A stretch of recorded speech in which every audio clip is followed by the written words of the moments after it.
think there are cases, you know, when I talk about the kind of the innovation factor, you know, if America's going to succeed, we really have to drive innovation. And I think government involvement in driving innovation is a good investment. Government industrial policy doesn't work. Government mandates, subsidies, where we take money from the productive sector and give it to inefficient companies, that doesn't work.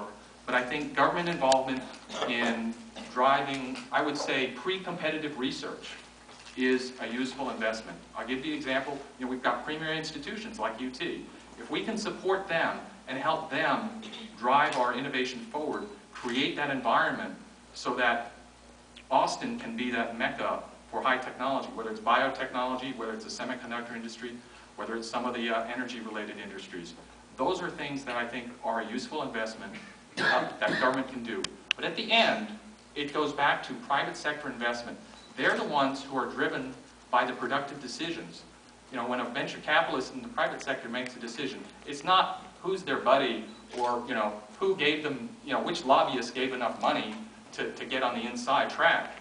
It was, is this going to actually return something? And it's that return on investment that we've got to focus on. If we use the government far too often, it falls into the trap of wasted money. I'll give you a perfect example.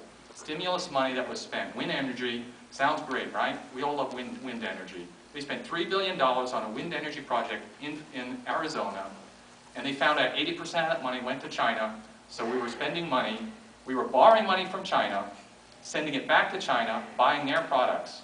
We ended up creating green energy jobs in China. How did that stimulate our economy? It didn't.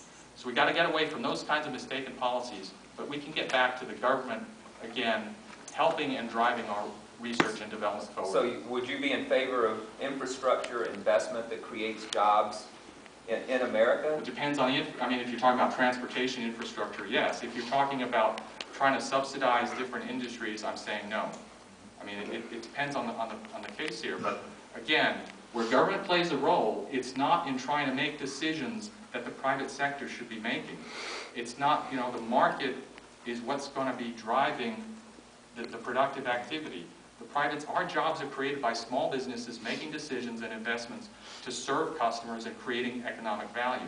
The government can't replace that role and that function. The best it can do, though, it can provide that foundation. Education is key. Making sure we support not just K-12, but that higher education so that we can have these investments and we can have that well-educated workforce, and beyond that well-educated workforce, even some of that pre-competitive research can help us be the leader in innovation. America's going to succeed if we are #1 in innovation. When you think about business strategy and what it takes to be competitive in this global economy, you know, a company can be either a low-cost provider, it can be close to the customers and serve the customers best, or it can be an innovation leader. Well, I'll tell you right now, if we try to be the low-cost provider, we're going to be a race to the bottom against China and India. That's not going to work. We've got to continue to have our innovation edge.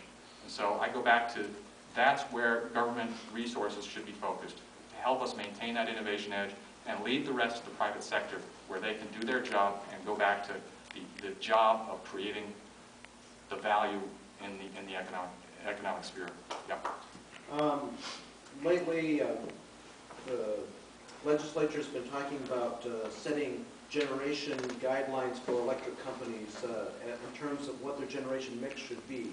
Do you believe that's an appropriate role for government to be saying, we need this much in renewables, we need this much, you know, we need to go... Yeah, okay, so yeah, the renewable standards, this is an area where I differ from the incumbent because he had that Tier 2 renewable. He thought, okay, let's give the solar energy folks, we've got a renewable energy standard that kind of encompasses wind and some of these others, and wind has basically been a big beneficiary of that. So we've got a lot of wind energy supply. There's been a Tier 2 proposal by Representative Strama and State Senator Watson. There's been some other proposals out there. That gets back to the issue of mandates. I think when we're mandating these things, we're asking companies and we're asking individuals to pay for non-economic decisions. I support clean energy, but I also support, and we need to have economically sustainable energy. If we're forcing people to buy expensive energy, the end result of that is our electric bills go up, and we have companies that decide to go out of state because the electric rates are too high and they need to go somewhere else, where they're cheaper. So I think that's a mistake. I think we've got to get away from that kind of mentality. And again, get back to, if we want these kinds of things, and I support us moving in that direction, let's have the government just focus on the R&D side so that we get to the point where those clean energy options are affordable so that they can be both economically sustainable and environmentally sustainable. What about charter schools, when you were talking about schools?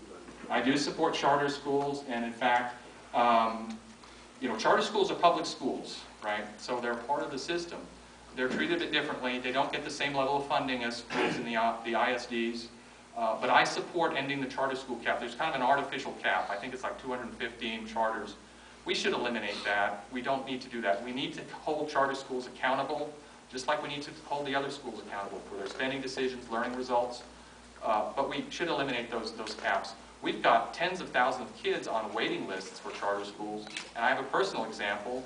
We tried to get our son into a charter school in kindergarten, and they were 4 times oversubscribed. In other words, there were 4 people applying for every slot.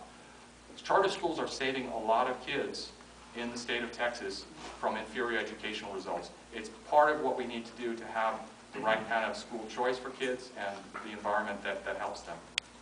Yeah. The state of Texas, of course, like a lot of other states, have budget shortfalls.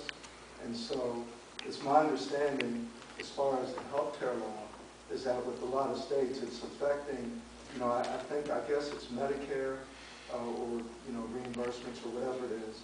Has something to do with Medicare, Medicaid. I get the red flag on a question like this.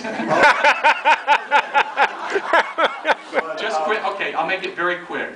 I oppose Obamacare. I'm very concerned. There's a $27 billion hit from Obamacare in terms of the Medicaid impact to Texas alone. And I've just asked the question forward to the current, the incumbent, whose taxes are we going to raise to pay for that? I'm very concerned about that. I think we need to go in a different direction. As I said, I oppose Obamacare. And the other details, I'll have to leave to after that because time is up.